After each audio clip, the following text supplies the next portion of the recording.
300 years ago, Earth was a lonely blue planet spinning in the darkness of space. Humans had not yet learned to travel between stars. They had not met other species. They lived their simple lives, unaware that the universe was filled with civilizations far older and more advanced than their own. In those days, a small village sat high in the mountains of Nepal.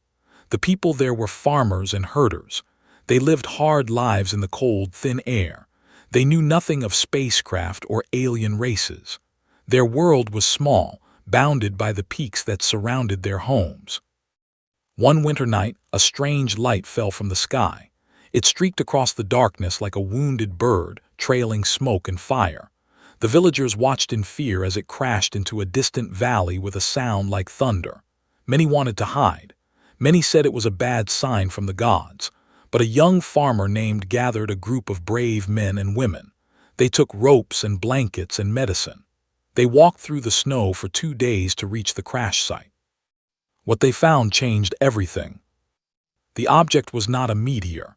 It was a ship, broken and burning. And inside were creatures unlike anything the villagers had ever imagined. They had gray skin and large, dark eyes. Their limbs were long and thin. They bled a strange blue blood from terrible wounds. 7 of these beings lay among the wreckage. 3 were already dead. The other 4 were dying. The villagers could have run. They could have left these strange creatures to their fate. No one would have blamed them, but knelt beside one of the aliens and saw the fear in its eyes. He saw the pain. He saw a living thing that needed help. The villagers carried the survivors down the mountain. It took them 4 days. 2 of the villagers died from the cold and the effort, but they did not stop. They brought the aliens to their village and laid them in the warmest houses. They fed them soup and wrapped their wounds. They sat with them through long nights when death seemed certain. The alien captain was named. She was female, though the villagers did not know this at first. As weeks passed and she slowly healed, she learned to communicate with her rescuers through gestures and drawings. She tried to explain where she came from. She pointed at the stars and drew pictures of her home world. The villagers did not understand everything, but they understood enough. And her 3 surviving crew members lived in that village for 18 months. The villagers shared their food even when there was not enough. They gave up their beds and slept on cold floors. They treated the aliens like family. When a rescue ship finally arrived, wept. She had grown to love these simple, brave people. She tried to offer them gifts, advanced technology that would change their lives forever, but the village elder refused. He said they had not helped expecting payment. They had helped because it was right. Returned to her home world of, she lived for another 60 years, rising to become a leader among her people. But she never forgot the humans who saved her. Before she died, she recorded the story in the archives. She declared a debt of honor, a debt of life. She made her people swear to remember. They were a peaceful species. They had no weapons, no armies, no warships. They were scientists and philosophers and healers. They believed that violence was the mark of primitive minds. For thousands of years, they had survived by being useful to other species and threatening no one. They kept their promise too. They remembered the debt. They watched humanity grow and spread across the stars. They celebrated quietly when humans finally achieved faster than light travel. They smiled when Earth joined the Galactic Council as a minor member species. But they were weak, and weakness attracts predators. The Dominion was everything they were not. They were conquerors, slavers, destroyers. Their empire spanned 200 worlds, all taken by force. They respected nothing but power. They saw thee and their undefended worlds as easy prey. The invasion began without warning. Warships appeared in space and began bombing cities. There was no declaration of war, no demands, no negotiation. They simply started killing. They had nowhere to run. They sent desperate messages to every species they knew, begging for help. The Galactic Council debated and discussed and ultimately decided to do nothing. They were not members. Their fate was not the Council's concern. 6 colony worlds fell in the first month. Billions died. The survivors fled toward Prime, the home world, knowing it would be next. They had no weapons to fight back. They had no ships fast enough to escape. They could only wait for death. In the chaos, someone remembered the ancient debt. Someone found recording in the archives. A young communication officer named worked for 3 days without sleep, boosting the signal strength of her transmitter. She aimed it toward human space and sent a message. It was not a demand. It was not even a request. It was simply a reminder. 300 years ago, you were strangers who fell from the sky. We saved you because it was right. Now we are dying. If the debt means anything, please help us. Commander Samuel Hayes received the message on his patrol ship, the Enduring Hope. He was 42 years old, a veteran of 20 years in Earth's Navy. He had a wife named and 2 daughters waiting for him back on Earth. He had been looking forward to retirement in a few years. He read the message 3 times. Then he pulled up everything he could find about he learned about and the village in Nepal. He learned about the debt of honor. He learned that an entire species was being exterminated while the galaxy watched and did nothing. Samuel walked to his communication station and opened a secure channel to Earth Command. His hand was steady. His voice was calm. But inside, something old and powerful was waking up. Something that ran deep in human blood. The need to protect. The refusal to abandon friends. The willingness to fight for those who could not fight for themselves.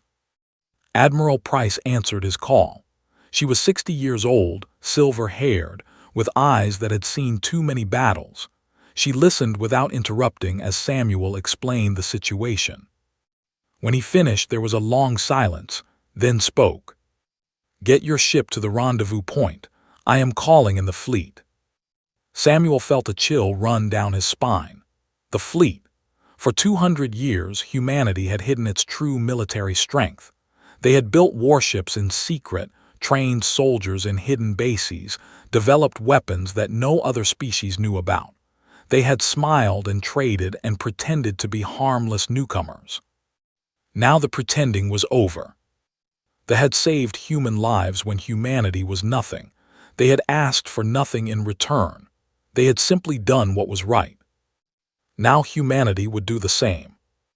Samuel set a course for the rendezvous point. Behind him, across human space, hundreds of other ships were doing the same. The greatest fleet Earth had ever assembled was coming together. The debt would be repaid. The Galactic Council chamber floated at the heart of Nexus Station, the largest space station ever built. 12 species held permanent seats here. They controlled trade routes, settled disputes, and decided the fate of billions. Their word was law across 1,000 star systems. Ambassador Daniel Grant stood at the petitioner's podium, feeling very small. He was 38 years old, a career diplomat who had spent 15 years learning how to smile while being insulted. He had represented humanity on dozens of minor trade deals and border disputes, but today was different.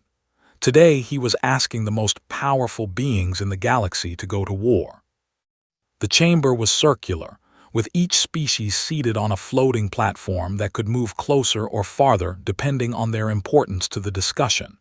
Humanity's platform was at the edge, barely within speaking range. Daniel had to raise his voice to be heard. "Distinguished members of the council," he began, "I come before you with an urgent matter. The people face extinction. The Dominion has launched an unprovoked invasion of their space. 6 colony worlds have already fallen. Billions have died.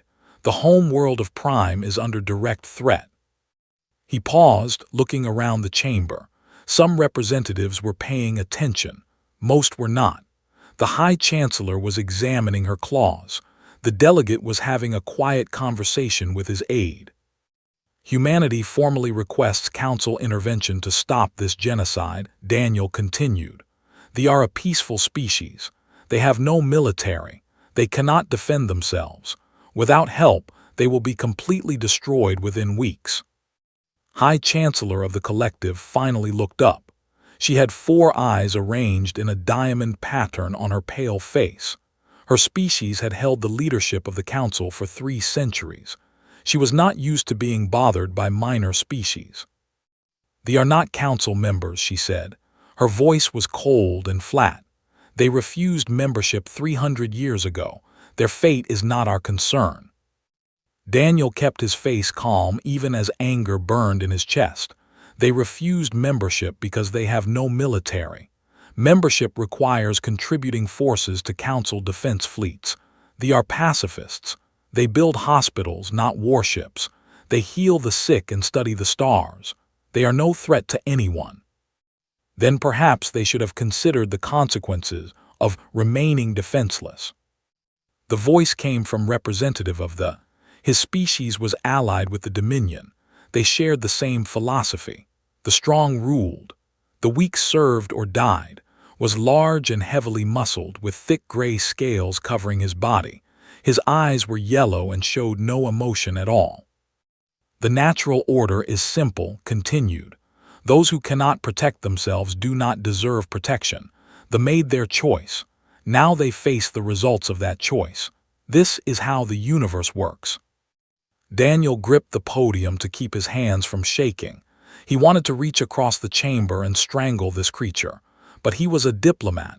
He had a job to do. "The saved human lives," he said slowly. 300 years ago, when humanity was still confined to Earth, a ship crashed in our mountains. The crew was dying. They had no hope of rescue. Simple farmers from a remote village found them and saved them. They carried them down frozen mountains. They fed them and healed them. They lost 2 of their own people in the effort, and they asked for nothing in return. He looked around the chamber again. A few more representatives were paying attention now. "Humanity does not forget its debts," Daniel said. "They showed us kindness when we were nothing. They helped us when we had nothing to offer. Now they need our help. We cannot abandon them." High Chancellor waved one of her 4 hands dismissively. "A touching story. But sentiment is not a basis for galactic policy. The Council will not risk war with the Dominion over a species that chose weakness." "The Dominion is committing genocide," Daniel said. "How can the Council stand by and watch an entire species be exterminated?" "The Dominion is a powerful trading partner," replied. "They control valuable resources and shipping lanes. Confronting them would destabilize the entire region. The economic consequences would be severe." Daniel felt something shift inside him. For 15 years, he had played the diplomatic game. He had smiled and nodded and accepted insults with grace. He had believed that patience and reason would eventually earn humanity respect and influence. Now he understood the truth. These beings did not respect patience or reason.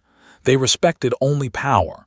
They would let billions of innocent people die to protect their trade routes and profit margins. "Let me make sure I understand," Daniel said. His voice was still calm, but there was something new in it, something hard and cold. "The Council refuses to help them because it would be inconvenient, because it might affect your economies, because they are stronger than they are." "That is a crude summary, but essentially correct," said. "The Council must consider the greater good." Daniel nodded slowly. "Then let the record show that humanity asked. We gave the Council every opportunity to do the right thing. We appealed to your principles and your conscience. You chose to do nothing." He straightened his jacket and looked directly at High Chancellor. "Remember this moment. Remember that you had a choice, because what happens next is on your hands." "Is that a threat?" Ambassador asked. Her 4 eyes narrowed. "It is a statement of fact," Daniel replied. "Humanity will not abandon the. We will settle our debt with or without the Council's help.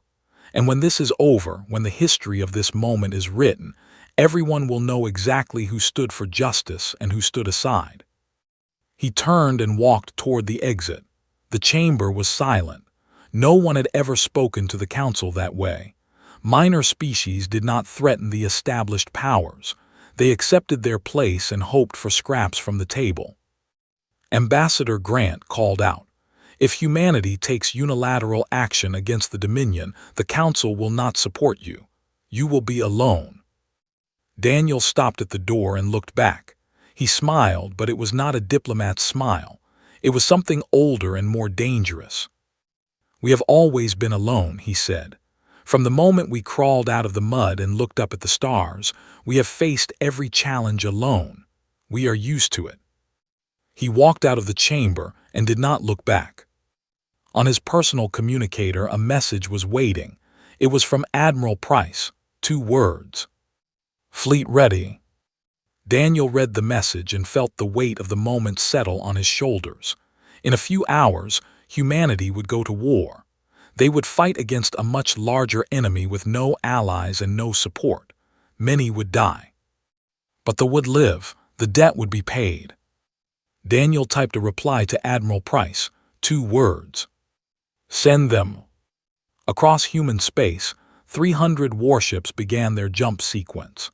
The largest human fleet ever assembled vanished from normal space, reappearing at the edge of territory. The Council had made their choice. Now humanity would make theirs. The galaxy was about to learn what humans were really made of. Admiral Price stood on the bridge of the dreadnought Unconquered, watching her fleet assemble in the darkness beyond Mars.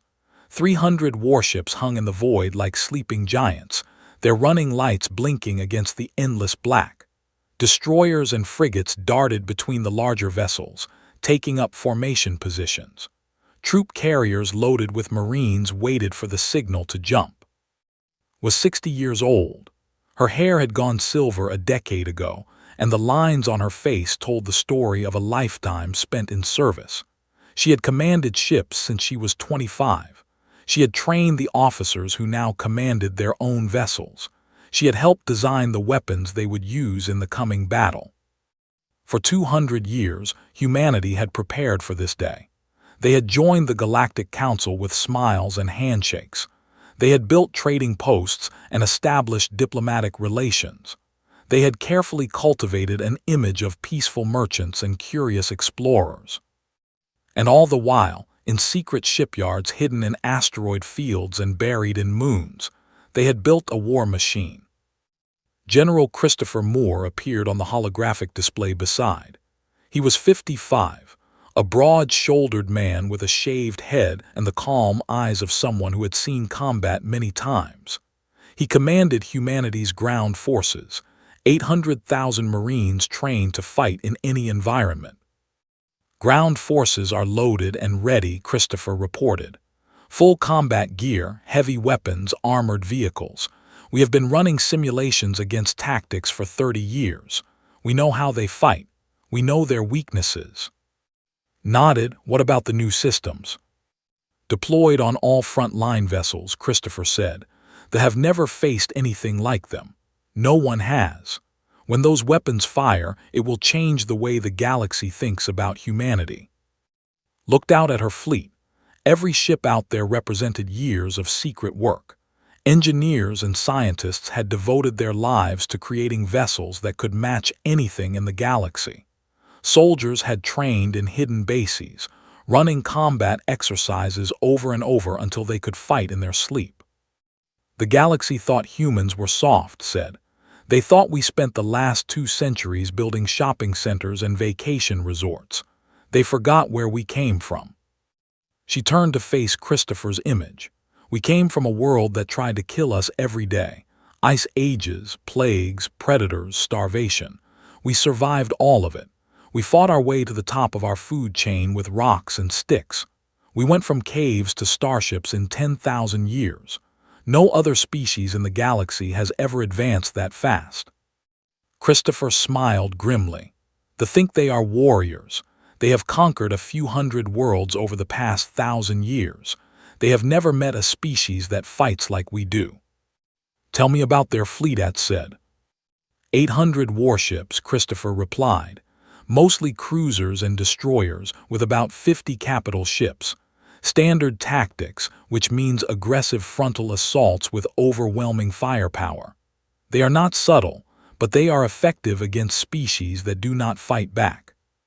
"And their ground forces?" Approximately 2 million soldiers spread across the system. Most are concentrated on Prime, systematically clearing cities. They are not taking prisoners. This is extermination, not conquest. Felt her jaw tighten. The killed civilians, like other species, harvested crops. They saw nothing wrong with wiping out an entire people. To them, they were simply weak creatures who deserved to die. She thought about the story Daniel Grant had told her. A village in Nepal, 300 years ago. Simple farmers carrying wounded aliens down frozen mountains, giving up their own beds and food to save strangers from the sky. 2 villagers dying from the cold because they refused to stop helping. That was who humans were. That was who they had always been. They helped those who needed help. They protected those who could not protect themselves. And when someone threatened their friends, they fought with everything they had. Signal all ships, said. Prepare for jump in 10 minutes. Her communications officer relayed the order. Across the fleet, crews rushed to their battle stations. Weapons powered up. Shields activated. Pilots climbed into fighter cockpits and ran final system checks. Commander Samuel Hayes responded from the Enduring Hope, his patrol ship now part of the assault fleet. First assault wing ready, Admiral. We will hit their flank and draw attention while the main force engages. Smiled, Samuel was a good officer. He had been the one to receive the distress call. He had been the one to alert Earth Command.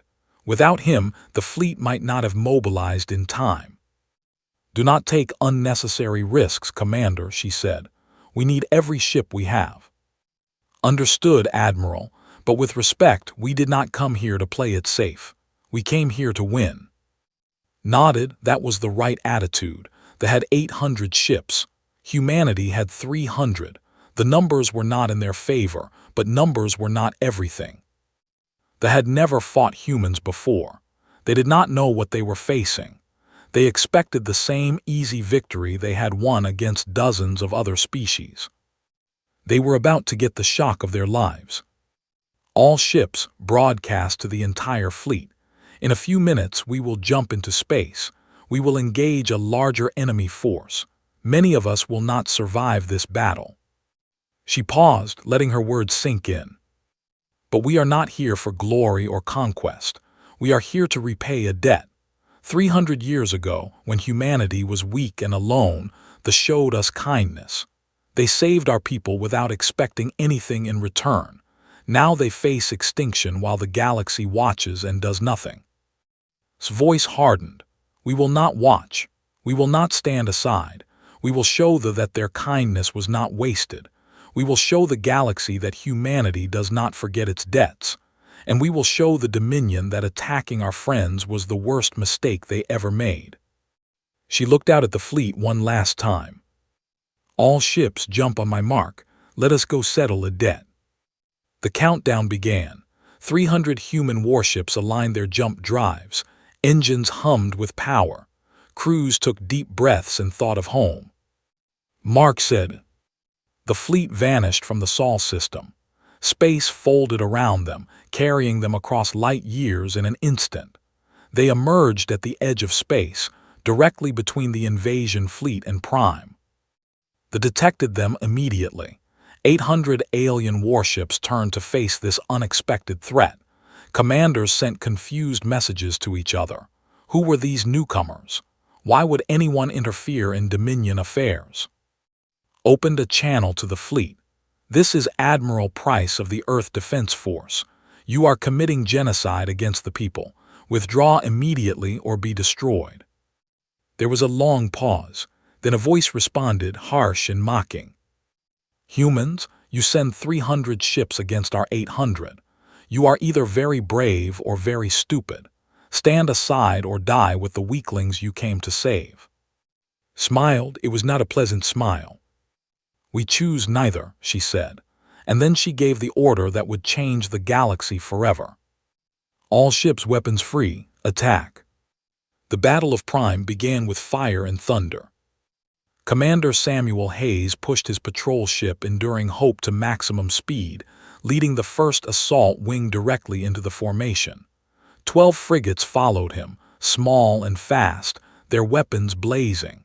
They were not trying to destroy the fleet. They were trying to make the enemy angry. It worked. The commander diverted 50 ships to chase these annoying humans who dared to attack first. That was exactly what had planned. While they focused on Samuel's wing, the main human fleet hit them from 3 different directions at once. They had never seen tactics like this.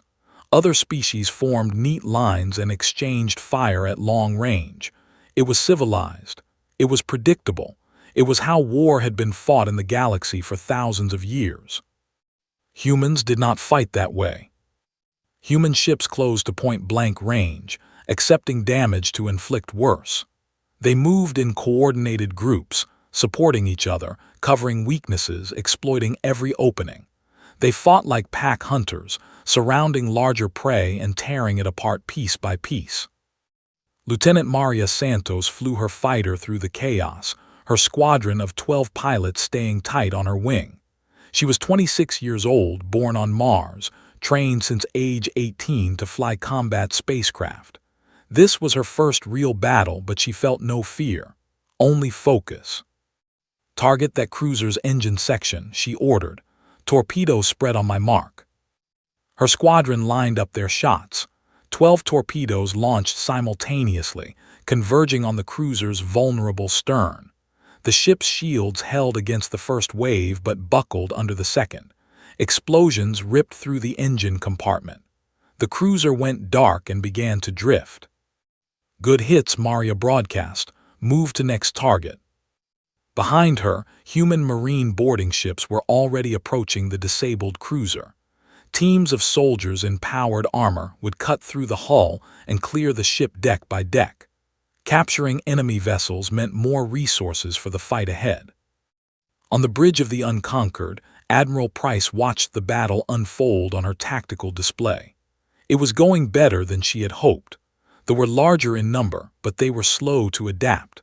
They kept trying to form traditional battle lines while human ships danced around them, striking and withdrawing, never staying in one place long enough to be targeted. "Admiral," her weapons officer reported, "the new pulse cannons are exceeding expectations. Shields are not designed to handle that frequency. We are cutting through them like paper." Nodded. 20 years of research had gone into those weapons. Human scientists had studied every species in the galaxy, looking for weaknesses, developing counters. The thought their technology was superior.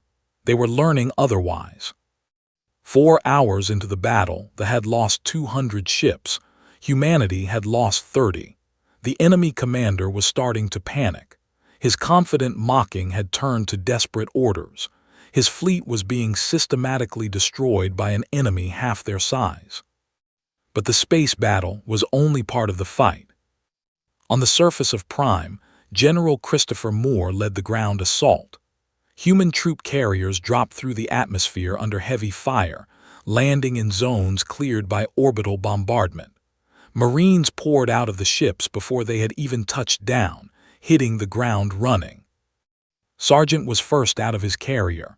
He was 35 years old, a veteran of training exercises on a dozen different worlds.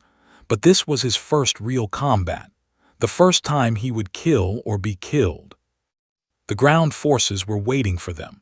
Huge scaled warriors with plasma rifles and energy blades. They had conquered dozens of worlds. They had never lost a ground battle. They had never faced human marines. Led his platoon through the streets of a city, moving from cover to cover.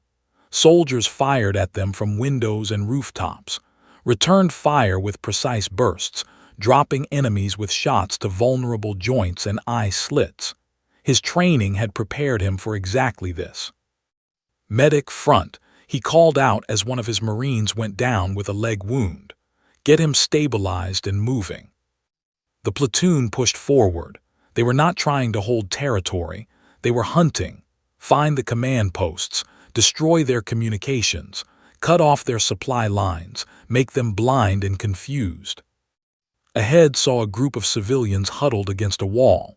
They were terrified, shaking, waiting to die. They had been systematically executing anyone they found. Pointed at two of his Marines. Get those people to the zone, move fast. The Marines nodded and ran to help watched as they gently guided the aliens towards safety, speaking softly even though they could not understand their words. The tone was what mattered, the kindness. A child broke away from the group and ran toward. She was small, with the same gray skin and large dark eyes as all her species. She was crying, reaching for him. Scooped her up with one arm, holding her against his chest, while he kept his rifle ready with the other hand. The child buried her face against his shoulder, trembling. "It is okay," he said softly. "We have got you. You are safe now." He carried her for 3 blocks, fighting with one hand while protecting her with the other. When they reached the evacuation point, he handed her to a medic with strict instructions to find her family. The battle lasted 11 hours. By the end, the fleet had lost 463 ships. The survivors were fleeing into deep space, their commander dead, their formation shattered. Humanity had lost 87 vessels. Thousands of human soldiers had died on the ground. But Prime was free. Admiral Price broadcast a message to the retreating ships. "Tell your masters what happened here today. Tell them the debt is paid, and tell them what will happen if they ever threaten our friends again." On the surface, the fighting was over. Human soldiers moved through the ruined cities, pulling survivors from rubble, treating wounds, distributing food and water. They set up field hospitals and refugee camps. They held dying in their arms and spoke words of comfort. They watched in disbelief. These strange beings from a distant world had come across the galaxy to save them. They had fought and bled and died for people they had never met. And now they were helping with the same gentleness that ancestors had once shown to wounded humans in a mountain village. An old approached General Moore as he supervised the relief efforts. The alien was frail and walked with difficulty, but his eyes were clear. "Why did you come?" they asked through a translator. "We are nothing to you. We have nothing to offer. Why did you sacrifice so much for us?" Christopher looked at the old alien for a long moment. Then he smiled. 300 years ago, your people saved ours when we had nothing to offer either. You did not ask why. You just helped. That is who you are. And this is who we are. We pay our debts. We protect our friends, always." The old bowed his head. Tears ran down his gray cheeks. "Then the debt is more than paid," he whispered. "You have given us back our future." Christopher put a hand on the alien's shoulder. "The debt is not about keeping score. It is about remembering who helped you when you needed it most. Your people showed us something 300 years ago. They showed us that kindness matters, that helping strangers matters. We are just returning the lesson." Around them, humans worked side by side, beginning the long process of rebuilding. The battle was over, but the real work was just beginning. And across the galaxy, word was spreading. The humans had come, the humans had fought, the humans had won. Nothing would ever be the same. The emergency session of the Galactic Council convened 3 days after the Battle of Prime. Every seat was filled. Every representative had come in person, not sending aides or holograms. The chamber was completely silent as the holographic displays showed footage from the battle. Human warships tearing through the formation. Human soldiers liberating cities. Human medics treating wounded aliens. Human engineers clearing rubble and rebuilding infrastructure. But it was not the battle footage that made the council representatives shift uncomfortably in their seats. It was the intelligence reports that came with it. The reports revealed what humanity had been hiding for 2 centuries. Secret shipyards in asteroid fields. Hidden training facilities on remote moons. Weapons research programs that had produced technology the galaxy had never seen. A military force that had been carefully designed to counter every major power in the galaxy. For 200 years, while the Council had dismissed humans as primitive newcomers, humanity had been preparing for war, not attacking anyone, not threatening anyone, just quietly building the capacity to defend themselves and their friends against any enemy.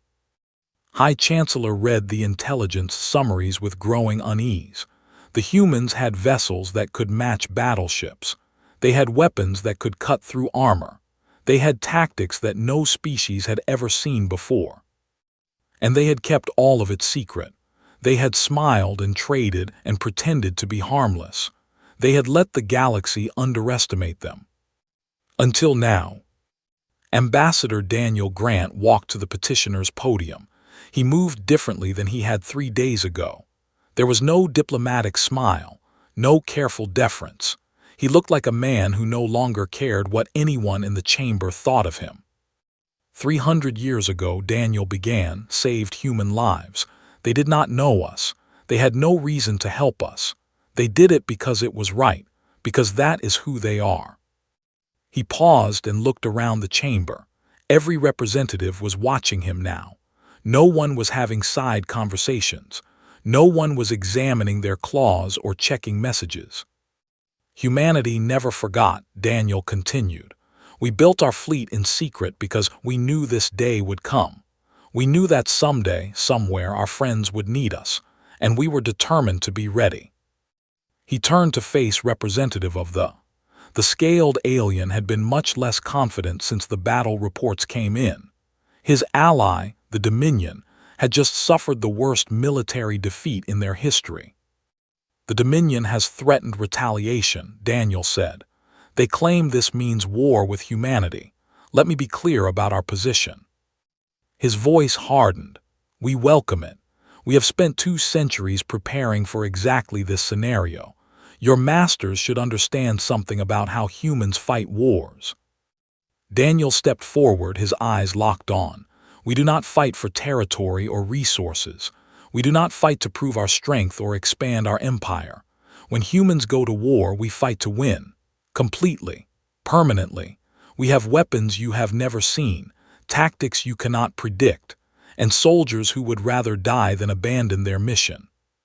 The chamber was utterly silent. But that is not why I am here today, Daniel said. He turned to address the full council. I am here to deliver a message. He walked slowly in front of the semicircle of floating platforms, making eye contact with each representative in turn. You abandoned them because they were weak, because they could not fight back, because protecting the innocent was not profitable or convenient. You calculated the costs and benefits, and you decided that letting billions die was acceptable. Several representatives looked away, unable to meet his gaze. Humanity will not forget that either, Daniel said. From this day forward, the people are under our permanent protection. Anyone who threatens them threatens us. Anyone who harms them answers to us.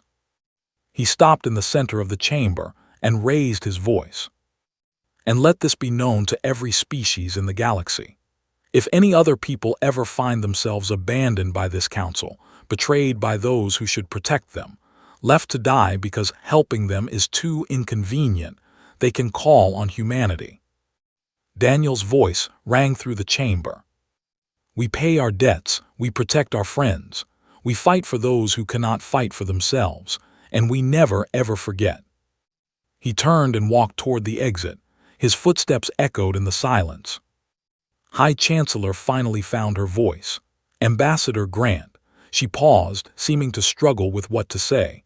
The Council acknowledges humanity's actions at Prime. Perhaps we were too hasty in our earlier decision. Daniel stopped at the door. He did not turn around. Perhaps, he said, but they do not need your protection anymore. They have ours, and that is worth more than any council resolution. He walked out.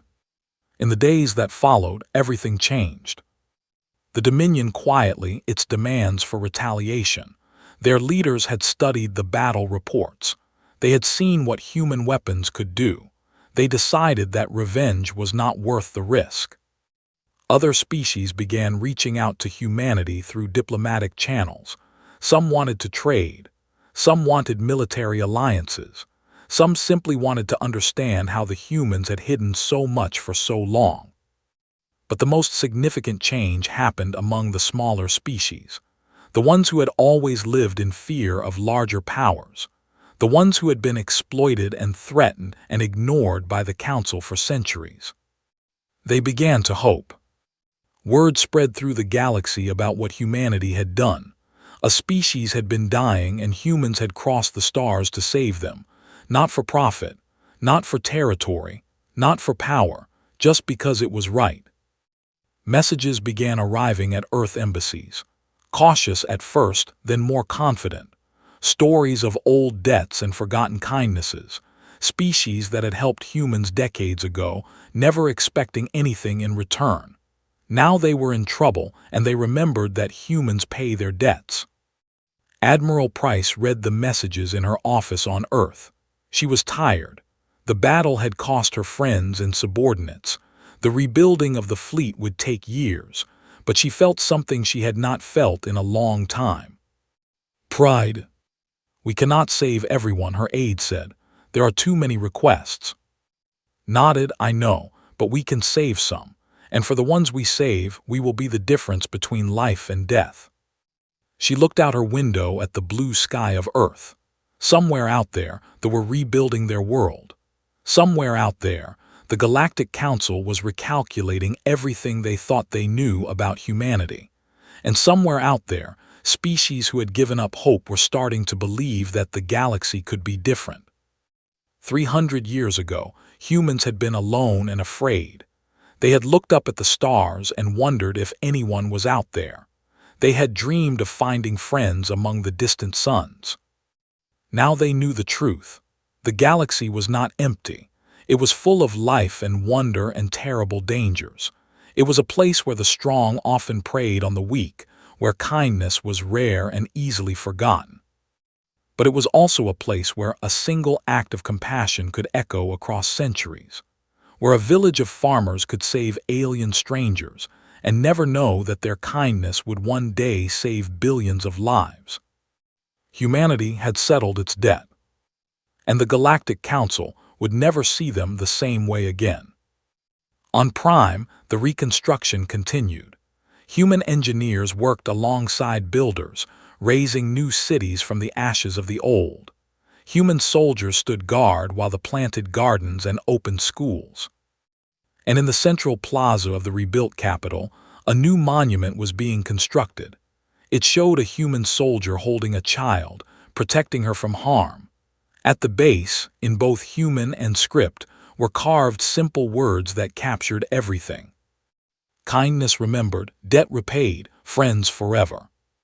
The debt was paid, but the friendship would last forever. And that was worth more than all the warships in the galaxy.